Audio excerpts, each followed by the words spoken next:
शिवाय गुरवे नमः। शिवाय गुरवे नमः। शिवाय गुरवे नमः।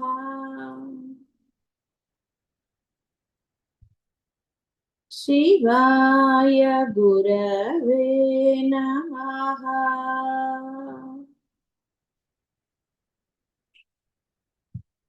शिवाय गुरवे नमः। కల్పనారహిత. అమ్మకేమి సంకల్పాలు వికల్పాలు లేవు. ఆవిడకి ఫ్లాష్ బ్యాకులతోటో వేటితోటి పని లేదు. ఆవిడేమి ఆలోచించదు ముందరే. ఏ ఏ విధమైన ప్లానింగ్స్ ఏం చేయదు ఆవిడ. ఆవిడ సుమ్మయిరుగానే ఉంటుంది అప్పుడే.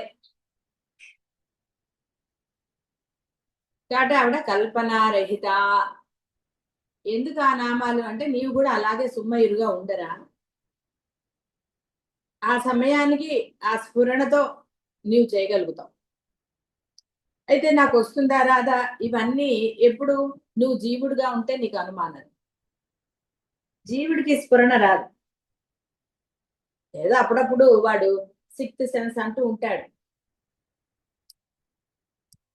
అనుకోకుండా. ఇవన్నీ నీవు జీవుడి నుంచి ఒక శిష్యుడుగాను ఒక భక్తుడుగాను మారినప్పుడు ఆ నిరంతర నామస్మరణ వలన నీకు ఏ గోళ ఉండదు. అంటే ఈ డిస్కషన్స్ కానీ ఇంకోటి కానీ దాని ఆవశ్యకత నీకు ఉండదు.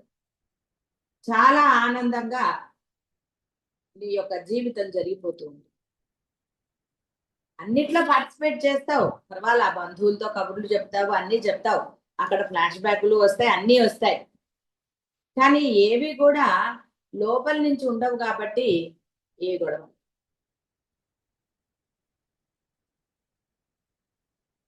ఇప్పుడు కలుపు మొక్క ఉందనుకోండి, ఆ మొలిచినప్పుడు తీసేస్తే ఈజీగా దాన్ని మనం తీసి అవతల పారేయచ్చు. అలా కాకుండా ఆ కలుపు మొక్కను అలాగే ఉంచామనుకోండి, అది బలంగా వేళ్లతో ఇదయ్యి తర్వాత నువ్వు తీయలేవు. అదే విధంగా ఈ మనస్సులో అనవసరమైన సంకల్ప వికల్పాలు చేయటం వల్ల రకరకాల సంకల్ప వికల్పాలు అన్నీ కూడా. అయితే ఎందుకు ఎక్కువగా నెగటివ్ అంటారు అంటే ఈ జీవుడి యొక్క బుద్ధి ఎప్పుడు కూడా వేరేగానే ఆలోచిస్తుంది. చాలా తక్కువ, ఏదో తనకి చాలా ఇష్టమైన వాళ్ళు అలా ఉన్నప్పుడే కాస్త పాజిటివ్ గా ఉంటుంది, లేదంటే స్వార్థం ఉంటుంది వాడి సంకల్పంలో. ఆ స్వార్థం ఎప్పుడు వాడిని ధర్మంగా ఉండనివ్వదు. అంటే అమ్మలాగా ఆ కల్పనలు చేయకుండా, అంటే సంకల్పాలు అవి లేకుండా హాయిగా ఆ సమయానికి నీకు ఏది ఇదైతే ఆ విధంగా నేను చేయవచ్చు. ఆవిడే ఇహ కాష్ట అకాంత మొత్తం ఇంతకుముందు కూడా చెప్పారు, భవరోగజ్ఞి. కాబట్టి ఆవిడే అన్ని పాపాలు కానివ్వండి ఏదైనా కూడా నశింప చేసేది ఆవిడే. ఇంకెవరికి ఆ శక్తి లేదు, నీకు కూడా లేదు. నువ్వు ఎంత ప్రాయశ్చిత్తాలు చేసినా కూడా నీ వల్ల కాని పని. ఈ బాహ్యంలో దోషం లేనిది ఏది జరగదు, ఏదో ఒక దోషం ఉంటుంది. కేవలం నీ మనస్సుని దృఢముగా ఆ యొక్క దైవం పట్ల సమర్పిస్తేనే, లేదా సద్గురువుల దగ్గర నాకంటూ నేను అన్న భావన లేదు అన్న విధంగా ఆ నిత్య నామస్ మీరు వెళ్ళి అక్కడ గురువుల దగ్గర ఉండిపోవక్కర్లేదు, నిరంతరము సేవ చేయాల్సిన ఇది లేదు, ఏదీ లేదు. గుళ్ళోనే కూర్చోక్కర్లేదు, సన్యాసం తీసుకోకర్లేదు, ఏం అక్కర్లేదు. ఏ మనసు అయితే నిన్ను ఈ అనవసరమైన వాటిల్లో ఇది చేస్తోందో ఆ మనస్సుని దైవానికి సమర్పించటమే సద్గురు. ఆ నిరంతర నామస్మరణ, శ్రవణ మనన నిధించాలి చాలు. నీ జీవితం గడిచిపోతూనే ఉంటుంది, ఆనందంగా గడుస్తుంది, తలకాయ నొప్పులు ఉండవు. లేచింది మొదలు ఇదే గోల కదండి. ఇవాళ గురువు గారు క్లాస్ చెప్తారో చెప్పరో, చెప్తే బాగుండరు కొంతమంది అనిపిస్తే, చెప్పకపోతే బాగుండు, నిద్ర వస్తుందని కొంతమంది అనుకుంటారు. లేచిన మొదలు ఇదే. అలా కాకుండా హాయిగా ఆ మనస్సుని లగ్నం చేశారనుకోండి, చెప్తే శ్రద్ధగా విందాం, చెప్పకపోయినా శ్రద్ధగా ఏదో ఒకటి చదువుకుందాం అని డిసైడ్ అయిన వాడికి ఈ డెసిషన్ రోజు తీసుకోక్కర్లేదు. మనసు అక్కడ లగ్నం అయిపోయినప్పుడు విడిగా చెప్పుకోక్కర్లేదు, ఎప్పుడో కూడా ఆనందంగానే ఉంటుంది. లేదా ఆ సమయం అయిపోతున్న కొద్ది లోపల నుంచి టెన్షన్, వస్తారా రారా, చెప్తారా చెప్పరా, ఇక పోనీ అలా అని మొదలు, ఇక సమయం అయిపోతూ ఉంటుంది, మళ్ళీ అదో కంగారు, ఇంకా ఎంతసేపు చెప్తారు, సమయం అయిపోతోంది, ఈ గోల. అంటే ఈ జీవ లక్షణం అనేది ఆ మనస్సు, మీరు ఎప్పుడైతే ఆ మనస్సుని నియంత్రించారో ఇది నానా రకాలుగా ఉంటుంది. అవే కల్పనారహిత సంకల్ప వికల్పాలన్న ఏదైనా సరే అక్కడే, వేరే ఎక్కడా జరగదు. దానితోటి ఈ బాహ్య ప్రపంచంలో డిస్కషన్లు అనండి, ఇంకోటి అనండి, ఇంకోటి అనండి, నానా రకాల.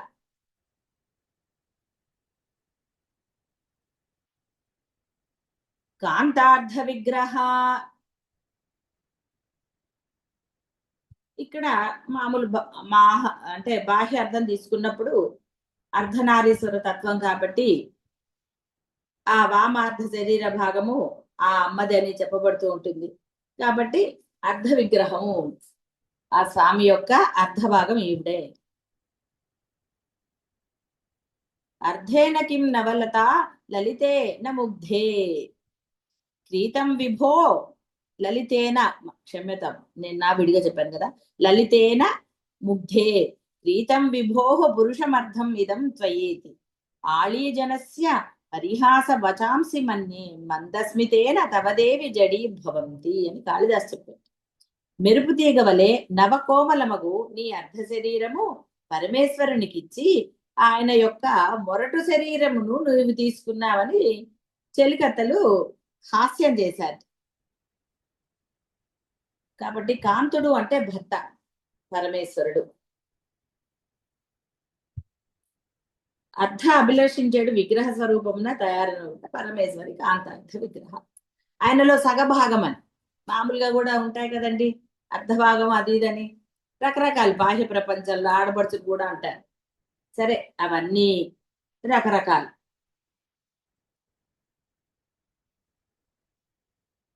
ఇది మామూలు అర్థం ఇచ్చారు. కార్యకారణ నిర్ముక్త, కార్యకారణ నిర్ముక్త పరమేశ్వరి కార్యరూపమగు మహదాది తత్వ సూచితములకు నామరూప ప్రపంచమును దానికి కారణమగు అవ్యాకృతులను వదిలిన కేవల నిర్వికార చైతన్య స్వరూపము. కాబట్టే కార్యకారణ నిర్ముక్త. ఆవిడకి ఈ కారణంతో ఈ పని చేయాలని, ఈ పని చేసా ఎందుకంటే ఈ కారణం కాబట్టి, ఇలాంటివన్నీ ఏమీ లేవు. కల్పనారహిత, ఆవిడకి దేనికి కారణం లేదు, ఆవిడ చేస్తుంది అంతే. ఆ పసిపిల్లలు ఎందుకు అలా చేస్తారు, వాడికి ఎందుకు వచ్చింది, వాడు మళ్ళీ అదే పని చేస్తాడా, వాడు మళ్ళీ చేయడు. వాడు ఎందుకు చేశాడు అని మీకు మీరు ఏదో ఆపాదించుకోవాల్సిందే, ఊహించుకోవాల్సిందే తప్ప వాడి మనసులో అది ఉంది అని నువ్వు ఎలా అనగలుగుతావు? వాడికి మాటలే రావు సరిగ్గా, వాడికి మనసులో ఏదో ఉంది అని నువ్వు ఎలా అంటావు? కానీ మనం ఏం చేసుకుంటామంటే మనకి తృప్తి కలిగించే సమాధానాలు అక్కడ ఆపాదించుకుంటాం. అంటే ఒక కారణాలు చెప్పుకుంటూ ఉంటాం, వాడు ఎందుకు చేశాడు కార్యం అని. ఇలా రకరకాలుగా మన బాహ్య ప్రపంచంలో ఉంటుంది. ఇంకా వేరేవి చెప్పటం లేదు, ఎందుకు అవన్నీ మీరు చేసినవే. అంటే ప్రతి పనికి మీకు ఒక కారణం ఉంటుంది, సమర్థింపులు ఉంటాయి. చెప్పగలను, సమర్థింపులు ఉన్నన్ని రోజులు మీరు జీవుడుగానే ఉంటారు, చచ్చుచు పుట్టుచు పునరు. వీటికి అతీతంగా ఉండాలి, సమర్థింపులు లేకుండా. అందుకనే సుమ్మయిరు, సంకల్పాలు అవన్నీ చెక్కండి ఆ సమయానికి ఏది మీకు తోస్తే. ఇక్కడ ఇంకో ఇదిగా ఎలా ఉంటుందంటే వాడికి ఎప్పుడు నెగటివ్ సంకల్పాలే వస్తాయి, ఎందుకంటే జీవలక్షణం ఆవిడ జన్మ పరంపరలో అది. కాబట్టి ఒట్టిగా కూర్చుని సుమ్మయిరు కాదు, ఆ సుమ్మయుడు అంటే అర్థం ఏంటంటే ఈ యొక్క సంకల్ప వికల్పాలు ఏది చెయ్యకుండా కేవల ఆ నామస్మరణం, ఆ ధ్యానం లాంటిదో అది చేస్తూ ఉండమని. అప్పుడు వాడిలో ఉన్న ఆ దుష్ట గుణాలు నశిస్తాయి. ఏవైతే చెడు ప్రభావాన్ని కలిగిస్తున్నాయో అవతల వాడి సంగతి వదిలేయండి, మీకు కూడా నష్టమే కదా చెడు సంకల్పం వల్ల. అందుకని ఆ యొక్క నిరంతర నామస్మరణ అనేది మిమ్మల్ని ఆ సుమ్మయిరు స్థితిలో కూర్చోబెడుతుంది. అదే మిమ్మల్ని శిష్యులుగా భక్తులుగా ఏది అంటే ఉన్నత స్థితికి తీసుకువెళ్తుంది. మీరు ఈ సమర్థింపులు చెప్పినంత కాలం మిమ్మల్ని మీరు ఉన్నత స్థితికి వెళ్ళలేరు. బాహ్య ప్రపంచంలో అధికారమో డబ్బో ఇంకోటో మీరు అనుకోవచ్చు కాక ఇది ఉన్నత స్థితి అని. అది ఎలా అవుతుందండి? మీకు ప్రమోషన్లు వచ్చినా కొద్దీ టెన్షన్లు పెరుగుతాయి. బాహ్య ప్రపంచంలో డబ్బులు వచ్చినా కొద్దీ ఇంకో గోళలు మొదలవుతాయి. అంటే బాహ్య ప్రపంచంలో మీరు ఇది ఉన్నత స్థానము, రిలాక్స్డ్ గా ఉన్నానని మీరు అనగలరా? ఎప్పటికీ అనలేదు. నెవర్. ఎప్పుడు కూడా ఆ గడిచిన కాలమే బాగుంది అనుకుంటారు, దీనికన్నా అదే బెటర్. పిల్లలు చూడండి, వాళ్ళు ఎప్పుడు పెద్దగా అవుతారా అని మీరు చూస్తారు. వాడు అదే అబ్బో వీడు ఇంకా పాకితే బాగుండదు. అంటే ఎప్పటికప్పుడు మనం ఏం చేస్తూ ఉన్నాము, దీనికన్నా కూడా ముందరగా బాగుంది అనుకుంటుంది. ఆ ముందర ఉన్నప్పుడు ఇంకా తొందరగా ఇదైపోతే బాగుండదు. ఇలా అంటే ఈ సమర్థింపులు కారణాలు ఇవన్నీ వాడికి నిరంతరం ఉంటాయి. దానివల్ల ఎప్పుడూ వాడు సంతోషంగా. ఎవరండి చెప్పేది ఆహా నేను పరమ సంతోషంగా ఉన్నాను అని? ఎవడు చెప్పడండి. సంతోషంగానే ఉన్నాను అనుకోండి, కానీ ఏవో కొన్ని ఉంటాయి కదండి అంటే సమర్థింపులు ఉంటూనే ఉంటాయి. వాడికి తృప్తి కలగదు. ఒక భయం, ప్రతిదానికి ఒక భయం. దేనికండి భయం? నువ్వు తప్పు చేసినప్పుడు భయపడాలి. నువ్వు తప్పే చేయలేదనుకోండి, దేనికండి భయం? అనుమానం వచ్చేస్తుంది, నేనేమన్నా తప్పు చేశానేమో అని. నీకు తెలుసు కదా, నీ మనస్సాక్షికి తెలియదా నువ్వు తప్పు చేసావో చెయ్యలేదు. మరి దానికి ఇంకా చెయ్యలేదు అన్న సమాధానం నీకు దొరికినప్పుడు ఆలోచన లేదు, భయము లేదు, ఏదీ లేదు. దాంతో వాడు నానా అవస్థ పడుతుంది మానసికంగా. అంటే అవి లేకపోతే కార్యము లేదు, కారణము లేదు, ఆనందంగా ఉంటాడు. కార్యం నీ చేత జరిపించబడుతూనే ఉంటుంది, నువ్వేమీ అలా కూర్చోలేవు. తిని కూర్చోగలవా? అంటే కూర్చునే వాళ్ళు ఉంటారు, అది వేరే విషయం. కానీ వాడికి ఏమిటి జరుగుతాయో మీకు కూడా తెలుసు. ఏమీ లేకుండా తిని కూర్చుంటే ఏం జరుగుతుందో తెలుసు. సరే కదా అని తింటం మానేస్తే ఏం జరుగుతుందో కూడా తెలుసు. అంటే ఈ బాహ్య ప్రపంచంలో జీవుడు అనేవాడు ఏదో ఒకటి ఉంటుంది, కార్యం లేకుండా ఉండడు. ఆ కార్యము మామూలుగా జరిగిపోయినప్పుడు ఏ గొడవ లేదు. దానికి కారణం వెతుక్కున్నా, కారణాలు చూపించినా ఇక అంతే, వాడికి ఆనందం ఉండదు. పరమేశ్వరి యొక్క స్థితిత్వమునకు కార్యకారణములు ఏవి ఎంత మాత్రము లేదు. ఆవిడ ఉంది అనడానికి ఒక కారణం లేదు, నువ్వు లేదు అన్నా కారణం ఏం లేదు. నేను నమ్మను అని నువ్వు అనుకున్నా ఆవిడకి దానితో ఆవిడకి ఏ బంధము లేదు. ఉంది అన్నా, ఉంది అన్నావు కాబట్టి ఆవిడ నీకు అనుగ్రహం చూపిస్తుంది. లేదు అన్నంత మాత్రం నీ మీదేం కోపం రాదు. అమ్మయ్య వీడు ఉన్నాడు అంటున్నాడు కాబట్టి వీడిని రక్షిస్తాను అంత ఆవిడ. అలా చూస్తూ ఉంటుంది వీడు ఏం చేస్తాడా అని, ఏ లెవెల్లో ఉంటాడు అది ఇదని. నతస్య కార్యం కరణం చ విద్యతే. కాబట్టి ఆవిడకి ఏ కార్యకారణాలు లేవు. ఎందుకు సృష్టి చేసావమ్మా అడిగే హక్కే లేదు నీకు. తత్వం బోధపడిన తర్వాత, తత్వం బోధపడింది, నువ్వు ఆవిడని అడిగే హక్కు నీకు ఎక్కడిది? అసలు ఎందుకు అడుగుతారండి?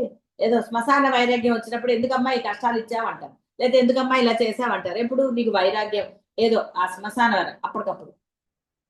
అదే వేరేది ఉన్నప్పుడు అడుగుతావా అమ్మవారిని? ఏం అడగవు, లిస్టు చెప్తా ఆవిడకి, అమ్మ ఈ కోరిక ఆ కోరిక, అమ్మ ఈ తర్వాత అది, ఇంకా ఎన్ని సాధించాలమ్మా అంటాడు. వాడికి తృప్తి ఎక్కడ ఉంటుందండి? ఇంకా ఏదో సంపాదించాలి, డబ్బే కాదు ఏదో ఒకటి. జీవుడికి తృప్తి ఎక్కడుంది? తృప్తి ఉన్న జీవుడికి గొడవ ఎక్కడుంది? వాడికి తృప్తి లేదు కాబట్టి నానా అవస్థ పడుతూ ఉంది. ఇదైతే అది అంటాడు, అదైతే ఇది అంటాడు, ఇంకోటి అంటాడు. చెప్ప కార్యము కారణం, కారణాలు చూపిస్తూ ఉంటాడు. 70 ఏళ్ళు వచ్చిన కారణాలేనండి. అంతేగాని అయ్యో నేను మనిషిగా పుట్టానురా, ఆ అమ్మ తత్వాన్ని నేను పొందాలి, అహం బ్రహ్మాస్మి స్థితి పొందాలి అన్నమాట అనడు. వచ్చిన బాధ అది అన్నాడు అనుకోండి, వాడు కల్పనారహిత అవుతాడు. అహం బ్రహ్మ అస్మి, ఎంత సులభం ఉంటుంది.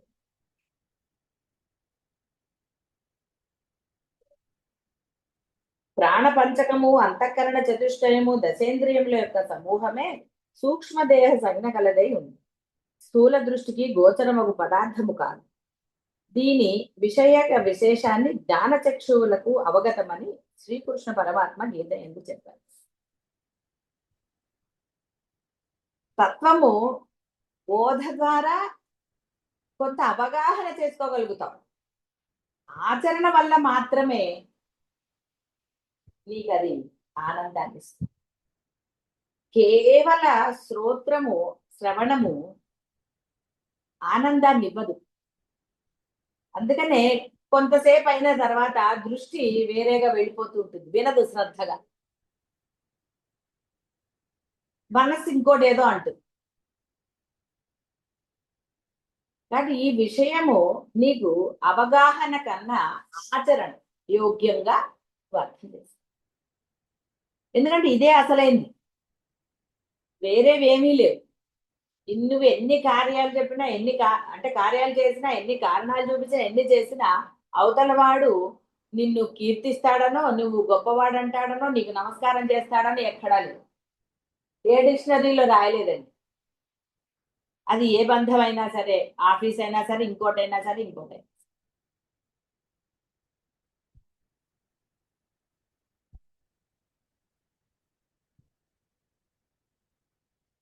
ఉత్క్రామంతం స్థితం వా అపి గుంజానం వాగుణాన్వితం సమూఢానాన్ ఉపశ్యంతి పశ్యంతి జ్ఞానచక్షుషః.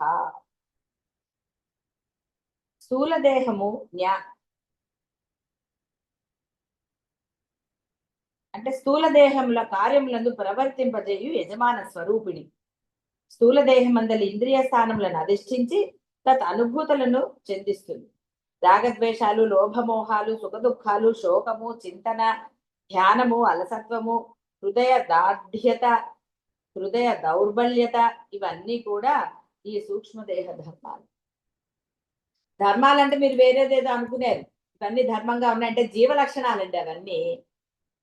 వాడు జీవుడిగా ఉన్నప్పుడు వాళ్ళ ఈ లోభమోహాలు, ఇవన్నీ చింతన, ఇందా చెప్పుకున్నాం కదా, సంకల్ప వికల్పాలు, ఇలా అన్నీ ఉంటాయి, ఏం సందేహం లేదు. అక్కడి నుంచి వాడు కొంత ఉన్నతంగా ఎదిగినప్పుడు వాడికి లోభము ఉండదు, మోహము ఉండదు, ఏది ఉండదు.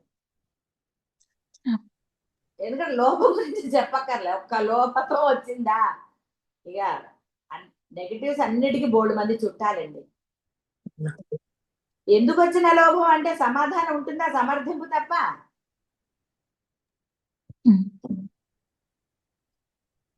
ఇది కారణ దేహమున కలుగుతుంది కాబట్టి అది కార్యము అనబడుతుంది. జీవుడండి వాడు, కాబట్టి జీవుడి నుంచి వాడు ఎదగాలి, ఉన్నత స్థానానికి వెళ్ళాలి. వాడు ప్రమోషన్ కోసం కదండి నానా జిప్పలు పడతారు.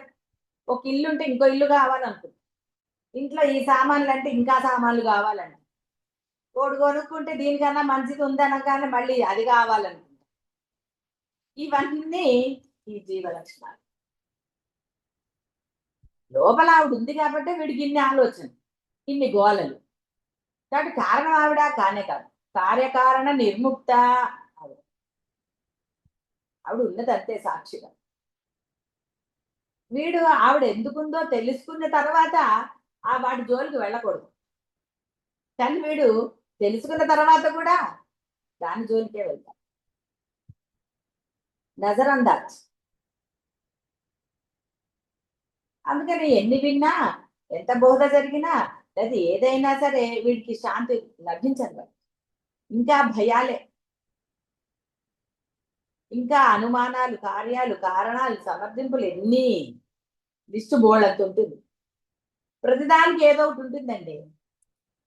ఏది ప్రియారిటీ ఇవ్వాలో నువ్వు అది ఇవ్వనప్పుడు కారణాలు, సమర్థింపులు ఇన్ని ఉంటాయి. ప్రియారిటీ ఇచ్చారనుకోండి, ఎక్కడుంటాయండి?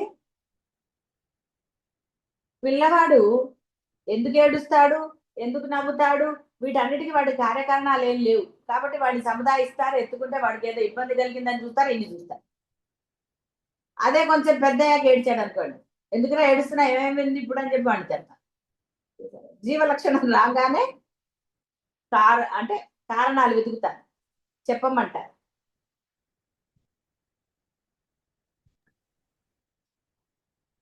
కాబట్టి అసలు దోషాలే లేదండి. వాడు ఏది చేయలేదు అనుకోండి, ఎంత హాయిగా ఉంటారు. మీ పని మీదే, వాడి పని వాడిదే. అబ్బాయి వాడు అల్లరి చేయడండి, చాలా మంచి పిల్లాడు అంటారు, మీకు టెన్షన్ ఉండదు. ఇది అంతే, సొమ్మైరు స్టేట్ లో ఉంటే మీకు కూడా టెన్షన్ ఉండదు. ఏది జరగాలో అది జరుగుతుంది అని దోషరహితులుగా ఉన్నారనుకో, గొడవ లేదుగా. కానీ ప్రియారిటీ ఈ యొక్క బాహ్య ప్రపంచానికి ఇస్తారు కాబట్టి గుడికి వెళ్ళారండి. గుడికి వెళ్ళి ఆ అమ్మని దర్శించుకుని ప్రశాంతంగా కూర్చోవాలి. ఈ లోపల ఎవరో కలిశారా అనుకుందాం, గుడిలోకి వెళ్ళినా కబుర్లే తప్ప అమ్మని దర్శించుకుంటారండి. ఒక్క సెకండ్ మాట్లాడుతూనే ఉంటారు వాళ్ళతో, మీరు వాళ్ళు ఏదైతే ఏంటి. అమ్మని దర్శించుకునేది కేవలం ఒక్క సెకండ్. నమస్కారం పెట్టుకుంటారు, అక్కడ ప్రసాదాలు అవి ఇస్తే అక్కడ కూర్చుంటారు, కబుర్లు చెప్పుకుని చాలా రోజులైంది ఇవి. అప్పుడు ప్రాముఖ్యత ఏమైందండి? దైవానికి ఇచ్చావా, మరి ఆ దైవం నిన్ను ఎందుకు అనుగ్రహిస్తుంది? బాహ్య విషయాలైనా సరే ఇది చాలా జరుగుతూ ఉంటుంది. ఆడంబరంగా వెళ్తారు, అందరూ గుర్తించాలి. చెప్పాం కదా, బోర్డుల మీద పేర్లు రాయించుకుంటూ ఉంటారు. ఆవిడ డబ్బు ఆవిడకి ఇవ్వడానికి అదే బెల్లం వినాయకుడిని చేసి అదే గిల్లి ఆయన పెట్టినట్టుగా కార్యము కారణం ఆడంబరం. వినయంగా ఒదిగి, అమ్మా నాకు నీ దర్శన భాగ్యాన్ని కలిగించినందుకు నీకేమిచ్చి రుణం తీర్చుకోగలనమ్మా అన్న వినయంతో ఆవిడని ఇచ్చేస్తా. వినయం లేండి నమస్కారాలు మటుకు వస్తాయి. వాళ్ళు వీళ్ళు చూస్తున్నారని నమస్కారం చేస్తారండి? ఓ పద్ధతి ప్రకారం వెళ్ళాలి. గుడికి వెళ్తున్నాము అంటే ఆ వస్త్రధారణ అన్ని ఉండాలి. ఇంటికి ఒక గురువులో ఎవరన్నా వచ్చారనుకోండి, వస్త్రధారణ ఎంత సరిగ్గా ఉండాలండి? మీరు ఇంట్లో ఉన్నట్టు ఉంటారా? ఎంత దోషం అది. ఎవరు వస్తున్నారు మీ ఇంటికి? వృధా. మీకు అనుగ్రహం ఎలా లభిస్తుంది? వస్త్రధారణకు అనుగ్రహం కాదు, నీ గుణం కదండి అక్కడ ఏది బయటకు కనపడుతోంది. మరి ఆ గుణం ఉన్నప్పుడు నీలో వినయం వచ్చిందా? నువ్వు నమస్కారం చేసినంత మాత్రాన చేస్తారేంటండి? అందుకని గుడికి వెళ్ళేటప్పుడు ఉతికిన వస్త్రాలు సాంప్రదాయంగా ఉండేవి, ఆర్భాటం లేకుండా ఉండేవి వెళ్ళాలి, వినయంగా వెళ్ళాలి. పట్టు చీర కట్టుకున్నారు అనుకోండి, అక్కడ కింద కూర్చోగలరా? కింద కూర్చొని నమస్కారం చేయగలరా? చూశారు. అమ్మకి ప్రాముఖ్యత అంటే ఏ గుడికి వెళ్తారో ఆ దైవానికి ప్రాముఖ్యత ఇవ్వండి. అప్పుడు మనసు ఎంత ఆనందాన్ని పొందుతుందో చూసుకోండి. అది గురువుల పట్ల అయినా సరే, దైవం పట్ల అయినా సరే. ఆనందం ఎలా లభిస్తుందండి? లేకపోతే లభించదు. మీకు టెన్షన్ ఉంటుంది, లోపల భయం ఉంటుంది. అదే మనసు లగ్నం అయింది అనుకోండి, పరమానందంగా ఉంటుంది. ఆహా, ఇదే డిఫరెన్స్. కార్యకారణ నిర్ముక్త అంటే ఇదే. మీకు వేరేగా ఏం లేవు, కల్పాలు వికల్పాలంటే అన్ని మీవే, సమర్థింపులు కానీ ఏదైనా సరే. సూక్ష్మదేహమునకు ప్రకృతి కారణమగుట కారణదేహం అవుతుంది. అరిషడ్ వర్గము అంటే పంచభూతముల యొక్క గుణము. చూసారా, గుణాలు ఎక్కడి నుంచి? పంచ కర్మేంద్రియ గుణాలు, జ్ఞానము, తృష్ణ, సంకల్పము, సందేహము, శ్రద్ధ, సత్యము, ఇవన్నీ కూడా అరిషడ్ వర్గాలు. జ్ఞానము, భయము, ధృతి, రాగద్వేషాలు, తితీక్ష, ఉపరతి, మౌనము, దంభము, కృప, క్షాంతి, ఆర్జవము, హింస, రతి, వైరాగ్యము, స్థైర్యము, ప్రమాదము, నిద్ర ఇవన్నీ కూడా ప్రయత్న సాధ్య కృతములకు అగుట కృతులు అనబడును. ఇవన్నీ చేసేవే. సంకల్ప వికల్పాలు ఉన్నవాడే కదండి ఇవన్నీ చేస్తాడు. ఈ శ్రద్ధలు, సత్యాలు, ఈ జ్ఞానము, భయము, నిష్ట కలిగి ఉండటం, మంచి చెడులు. మంచి చేస్తే ఏం జరుగుతుందో తెలుసు, లోభమోహాలుంటే ఏం జరుగుతుందో తెలుసు. ఈ అసంఖ్యాక కృతులను జీవి యొక్క సుషుప్తి కాలం నందు ఈ కారణదేహమున లీనమై ఉండును గాన కారణదేహమునకు ప్రకృతి అనుసరణ కలుగుతుంది. వాడు పోతే పడుకుని లేవగానే వాడు బుద్ధిమంతుడు అయిపోతాడు ఏంటండి, అక్కడ అన్ని దాచుకుంటాడు. ఇప్పుడేం వద్దులే, అలసిపోయాం కదా, కాస్త పడుకున్నా, లేచాక చూద్దాం వీడి సంగతి అంటుంది. అందుకని వాడు లేస్తూనే ఈ గోళకం మొదలు. అదే పరబ్రహ్మని స్మరణ చేస్తూ పడుకున్నాడు అనుకో, లేవగానే కూడా వాడు ప్రశాంతంగా ఉంటాడు.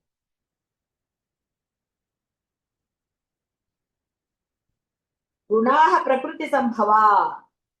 ప్రకృతి అంటే ఏంటంటే కార్యాలు, పనులే, వేరే ఏం లేదు. ప్రకృతి లేచింది మొదలు పనే కదండి. మెలుగు వచ్చిన క్షణం నుంచి ఏదో ఒకటి.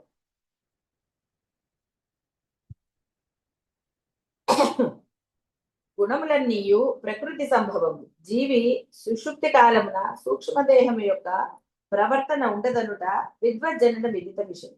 ఇట్లగుట తత్కాలమున సూక్ష్మదేహము మరి ఒక దాని ఎందు లీనమైండుట సంభవిస్తుంది. అదే కారణదేహం.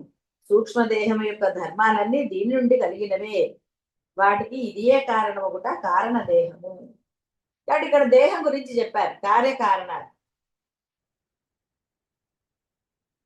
మనసు ఉంది కాబట్టి ఆలోచిస్తారండి. మనసు లేని వాడు ఎందుకు ఆలోచిస్తారు? లేని మనసును ఉందనుకున్నది వీడే. సత్యం తెలిసాక మనసుతో బంధం లేకుండా హాయిగా ఉన్నవాడు వీడే. కారణ సూక్ష్మ దేహాలు ఇవన్నీ కూడా రేఖీలో చెప్పబడుతుంది. ఎథరిక్ బాడీ, ఎమోషన్ బాడీ రకరకాలుగా ఉంటాయి. 5 దేహాలు చెప్పబడతాయి. స్థూల దేహము, సూక్ష్మదేహము, కారణ దేహము. ఇక్కడ స్థూలం ఉన్నప్పుడే కారణం ఉంది, కారణం ఉన్నప్పుడే సూక్ష్మం. ఒకదానికి ఒకటి లింక్ కదండి. ఆవిడ సూక్ష్మంగా ఆవిడ లేకపోతే కారణమే ఉంది, స్థూల దేహం ఎక్కడ? ఒకదానికొకటి ఇంటర్లింక్. అందుకని వాడు పడుకున్నప్పుడు అవి ఉన్నాయి లోపల, కానీ అవి ఒకదానిలో ఒకటి లీనమయ్యాయి కాబట్టి, విడివిడిగా లేవు కాబట్టి 3 వాడికి గాఢ నిద్ర పట్టింది. వాడు అన్ని మర్చిపోతాడు. ఇక లేవటం మొదలు ఒక్కొక్క మొదలు మనస్సు ఇక ఆలోచనలు మొదలెడుతుంది. ఇక చెప్పక్కర్లేదు కదా రోజు మీకు జరిగే సంగతులు. కాబట్టి ఇక్కడ ఆ ధర్మాలు అంటే వాడు చేసే పనులని, మీరు ఆచరించే ధర్మము ఈ ధర్మం, దాని ధర్మం అది చేస్తూ ఉంటుంది. అంటే నువ్వు ఎటువైపు వెళ్తున్నావు? లోభమోహాలకు వెళ్తే అది అదే ఆలోచిస్తుంది. జీవ లక్షణం, నువ్వు జీవుడిగా ఉన్నావా, శిష్యుడిగా ఉన్నావా, భక్తుడిగా ఉన్నావా, దాని ప్రకారమే మీ కారణ సూక్ష్మ దేహాలు, స్థూల దేహం కూడా ఆచరణలో ఉంటుంది. డిపెండ్స్ అండి, అందులో ఏం సందేహం ఏం లేదు. మనసు ఆనందంగా ఉన్నప్పుడు చాలా చక్కగా ఉంటాం, మనసు ఆనందంగా లేనప్పుడు ఇటు కారణములకు ఏమాత్రము సంబంధించక వీటి రెంటిని వదిలిపెట్టిన కేవల నిర్గుణ జ్ఞాన మాత్ర స్వరూపమే పరమేశ్వరి. కాబట్టి కార్యకారణ నిర్ముక్త. ఆవిడకి వీటన్నిటితో పనిలేదు. నువ్వు ఏది అనేది ఆవిడ ఎప్పుడు చూస్తుందంటే నువ్వు భక్తుడిగా మారితే చూస్తుంది. అప్పుడు లోపల వాటిని ఆవిడ ఏం చేయాలో ఆవిడ చూస్తుంది.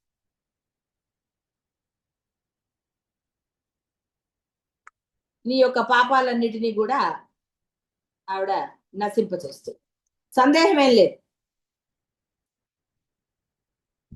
నువ్వు చెప్పక్కర్లే, అమ్మా నా పాపాలన్నీ క్షమించమ్మా, నశింప చెయ్యను నువ్వు అనక్కర్లే. నువ్వు పట్టుకో అంతే. నువ్వు తిన్న తర్వాత ఇది రక్తం అవ్వాలి, ఇది అదవ్వాలి, అది ఇది అని అంటావా? నువ్వు ఏదో సైన్స్ ప్రకారం ఇలాగా అలాగని చదువుతారండి. అన్నంత మాత్రాన మీరు అలా భావన చేస్తూ తింటారా? భావన చేస్తే ఏమైనా వేసుకుంటారా? మంది వేసుకుంటారు. ఎలా ఉంటుందండి, ఒకడు ఏమోలేండి వేసుకున్నాం తగ్గుతుందో లేదో అంటాడు, ఇంకోడు ఆ తగ్గుతుంది లేండి అంటాడు, ఇంకోడు ఏదో ఒకటి లేదు వేసుకోమన్నారుగా వేసుకుంటూ పని అయిపోతుంది. కారణం రకరకాల కారణాలు చెప్తూ ఉంటుంది. ఇక్కడ ఎన్నో లేచింది మొదలు ఈ సూక్ష్మదేహం. సూక్ష్మదేహం ప్రవర్తించిన కారణదేహం. సూక్ష్మదేహం ఎప్పుడు సూక్ష్మంగా అది కనపడదు. అదే మనస్సు అండి, మీ మనస్సు. అమ్మాయి అనక్కర్లా. అమ్మాయి అయితే మీకు లోభమోహాలు కారణాలు లేవు, ఏమీ లేవు, అన్నీ ఉన్నాయి, కానీ వేటి వల్ల మీకు ఏ బాధ లేదు. సూక్ష్మదేహం మీరు మనస్సు అయ్యారు. మనస్సు చేసేసరికి నానగోళం. మనస్సుని ఉన్నది ఆత్మే అన్న భావనతో, దృఢ సంకల్పంతో, ధృతి అన్నారు కదా, ఆ దృఢత్వంతో ఉన్నది ఆ పరమాత్మే మీరు ఆరాధించు అన్నారు అనుకోండి, ఇక మీకు అసలు ఏ గొడవ, ఏ కారణాలు లేవు. స్థూలదేహం ఉంది, అది పనిచేస్తూనే ఉంది, కానీ కారణాలు ఏమీ లేవు. కాబట్టి ఇక్కడ కారణాలు అంటే ఇవి ఏది లేదు. అందుకని అమ్మ కార్యకారణ, ఆవిడకి ఏమీ లేవు. కారణాలు ఉన్నాయి, అన్ని నువ్వు కర్మలు చేస్తున్నావు. ఈ కర్మలు చేయటం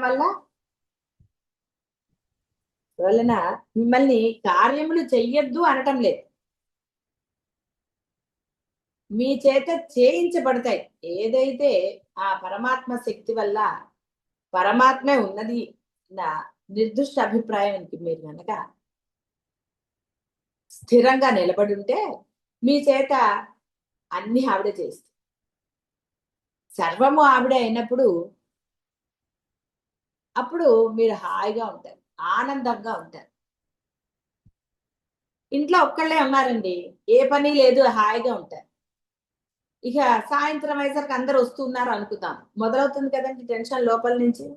వీడు తింటో వాడేమంటాడు, అప్పటి వరకు ఎంత ప్రశాంతంగా ఉంటారు. అమ్మయ్య ఇల్లు ఖాళీ అయింది, వెళ్ళారు, అమ్మయ్య అని వీడు ప్రశాంతంగా ఉంటారు.